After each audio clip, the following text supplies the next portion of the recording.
Kebayang nggak sih gimana ceritanya satu lembar surat bisa jadi senjata politik paling kuat yang bisa meruntuhkan kekuasaan seorang presiden? Nah, itulah kisah surat perintah 11 Maret atau yang kita kenal sebagai Super Semar. Di bahasan kali ini kita akan bedah tuntas gimana dokumen yang kelihatannya sederhana ini pelan-pelan tapi pasti membelokkan arah sejarah Indonesia selamanya. Nah, ini dia pertanyaan utamanya.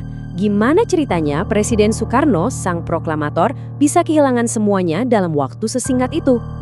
Jatuhnya beliau dari puncak kekuasaan itu bisa dibilang salah satu drama politik paling menegangkan dalam sejarah modern Indonesia. Yuk kita telusuri bareng-bareng. Oke, untuk bisa paham kenapa Super Semar ini bisa muncul, kita harus mundur dulu ke tahun 1965. Kondisi Indonesia saat itu udah di ujung tanduk. Bukan cuma politiknya yang panas, tapi ekonomi dan kehidupan masyarakatnya juga udah parah banget. Lihat angka di layar ini. Ini kuncinya. 650%. Ini tingkat hiperinflasi di tahun 1965. Bayangin aja, harga-harga kebutuhan pokok meroket gila-gilaan, kemiskinan dan kelaparan ada di mana-mana. Rezim Soekarno waktu itu bisa dibilang lebih fokus ke ambisi revolusi dan konfrontasi daripada ngurusin perut rakyatnya. Ya, inilah akibatnya. Di tengah krisis ekonomi yang parah itu, ada dua raksasa politik yang lagi sikut-sikutan. Partai Komunis Indonesia atau PKI yang super loyal sama Soekarno. Dan di sisi lain ada TNI Angkatan Darat yang khawatir banget lihat PKI makin kuat. Presiden Soekarno berusaha main di tengah, menyeimbangkan keduanya. Tapi keseimbangan ini tuh super rapuh, kayak bom waktu yang siap meledak kapan aja. Dan bom waktunya meledak. Peristiwa yang menghancurkan keseimbangan politik yang rapuh itu kita kenal sebagai Gerakan 30 September atau G30S. Peristiwa inilah yang menciptakan kekosongan kekuasaan yang sangat fatal. Jadi ceritanya gini, pada malam 30 September, sekelompok perwira militer menculik dan membunuh 6 jenderal Angkatan Darat. Besok paginya, muncul seorang jenderal yang waktu itu belum terlalu terkenal, namanya Mayor Jenderal Soeharto. Dia gerak cepat banget, langsung pimpin penumpasan, dan yang paling penting, semua tuduhan langsung diarahkan ke PKI. Setelah G30S, kemarahan publik nggak bisa dibendung lagi. Mahasiswa dan para aktivis langsung turun ke jalan. Mereka punya 3 tuntutan yang terkenal sebagai tritura: bubarkan PKI, rombak kabinet yang isinya orang-orang Soekarno, dan turunkan harga. Tapi, ini nih kesalahan fatalnya. Presiden Soekarno justru mengabaikan tuntutan ini. Sikap ini bikin rakyat makin marah dan hilang kepercayaan. Nah, kegagalan Soekarno merespons krisis ini justru membuka jalan lebar buat Jenderal Soeharto. Disinilah Super Semar lahir. Banyak sejarawan menyebut dokumen ini sebagai senjata pamungkas dalam sebuah kudeta merangkak. Jadi, ini bukan kudeta yang terang-terangan pakai kekerasan, tapi pengambilan kekuasaan yang pelan-pelan dan terselubung. Coba bayangin suasananya. Tanggal 11 Maret 1966, Soekarno lagi pimpin sidang kabinet.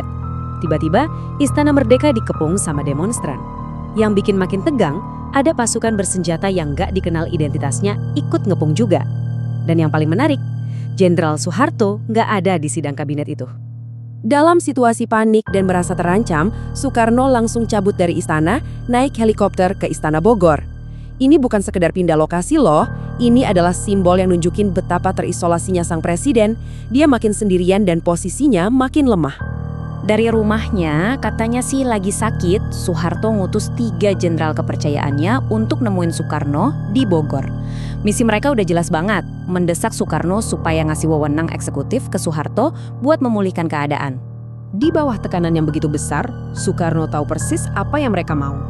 Dia bilang terus terang ke para jenderal itu, "Kalian menginginkan Soekarno jatuh." Kata-kata ini benar-benar menangkap inti dari pertemuan yang sangat tegang malam itu. Dan akhirnya, dengan sangat terpaksa, Soekarno menandatangani surat itu. Surat Perintah 11 Maret alias Super Semar.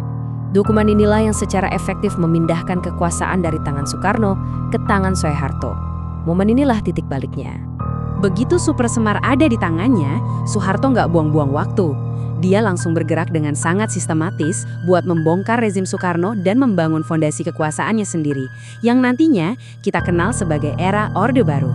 Nah, ini bagian paling krusialnya. Dengan saktinya Super Semar, Soeharto bergerak cepat. Pertama, PKI dibubarkan. Kedua, menteri-menteri yang setia sama Soekarno ditangkepin. Ketiga, pasukan pengawal presiden dibubarkan. Keempat, pemerintahan dan militer dibersihkan dari orang-orangnya Soekarno. Terakhir, dia pakai MPRS buat mengesahkan kekuasaannya. Satu persatu, semua pilar pendukung Soekarno dihancurkan. Langkah pertama dan yang paling besar dampaknya dieksekusi kurang dari 24 jam. Tanggal 12 Maret, Soeharto resmi membubarkan PKI. Ini bukan cuma manuver politik, tapi juga jadi pemicu dari sebuah konsekuensi yang sangat-sangat mengerikan. Angka yang kalian lihat ini bukan cuma statistik. Ini adalah perkiraan jumlah nyawa yang melayang akibat pembersihan anti-komunis yang terjadi di seluruh Indonesia dari tahun 1965 sampai 1968. Sebuah tragedi kemanusiaan yang jadi salah satu babak paling kelam dalam sejarah bangsa kita. Prosesnya kemudian diselesaikan lewat jalur hukum. MPRS yang isinya sekarang sudah orang-orang Soeharto menolak pidato pertanggungjawaban Soekarno.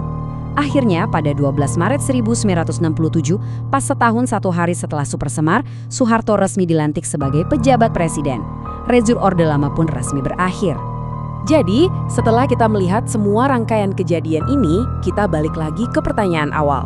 Apakah Super Semar itu murni surat perintah yang sah untuk menyelamatkan negara dari krisis? Atau jangan-jangan itu adalah senjata pamungkas dalam sebuah perebutan kekuasaan yang sudah direncanakan dengan sangat matang?